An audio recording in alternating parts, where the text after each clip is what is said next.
Israel controls Jerusalem for the first time since the days of the Romans.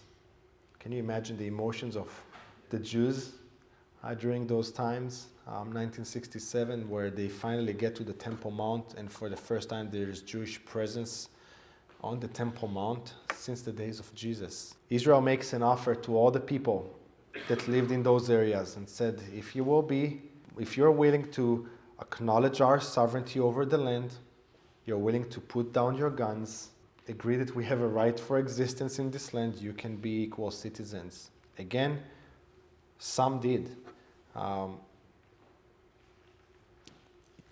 Not only that these people got equal rights in Israel. Israel is the only democracy in the Middle East. The only one.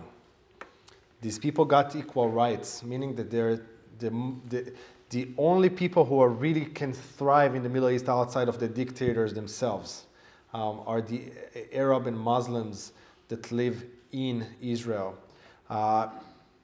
We have today, any guesses how many of the Israeli citizens of Israel population is actually not Jewish at all? Yeah, right around 20%.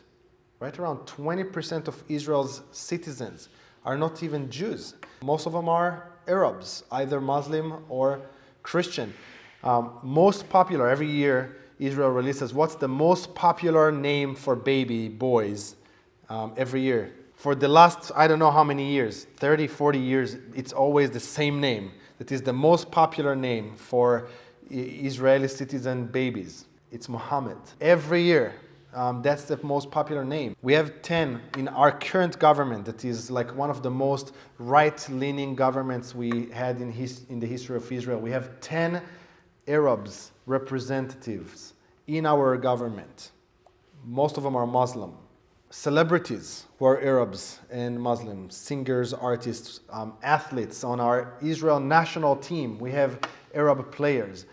They don't really do the basketball thing really well, to be honest. But so they don't represent us in basketball.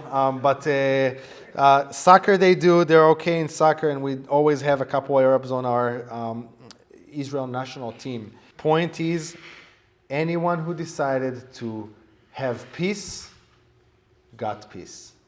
Everyone who decided to put down their guns and say, you know what's best for my family is to actually be a part of what is happening here, is thriving in a democracy. But many people didn't choose to do that. The most natural solution for them would have been to go back to their homelands if they disagree to live within our land in peace. But here's where really the greatest injustice for the people that lived in the region of Palestine, of Arab descent, the greatest injustice that happened to them is this. All the lands in green are Muslim-leaning, mostly Arab descendant nations. The little land in blue is Israel. And none of those nations were willing to accept the people that lived in the region of Palestine. None of those nations were willing to accept them.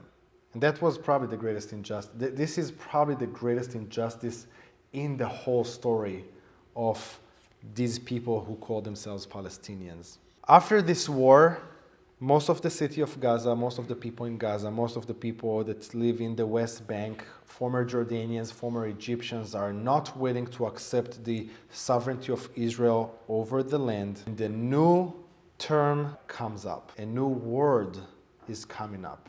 And that word is Palestinian. Before 1967, that word nobody really referred to themselves that way because they were Egyptians or Jordanians. But after this war, Egypt closes the border, Jordan closes the border, and now they're stuck there, and they're saying we're kind of under Israel, but we're refugees, but we still have our homes, and we're still allowed to be in our homes, but we don't accept them as the sovereign, and they're saying, well, we are Palestinians.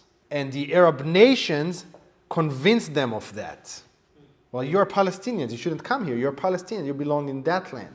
And the new term is coined, Palestinians.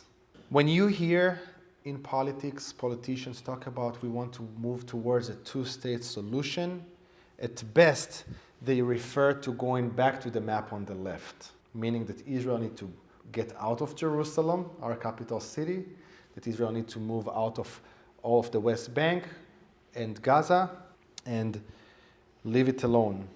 That's what two-state solution. That's in the best case. Some of the cases actually want us to move back to the 1948 original plan.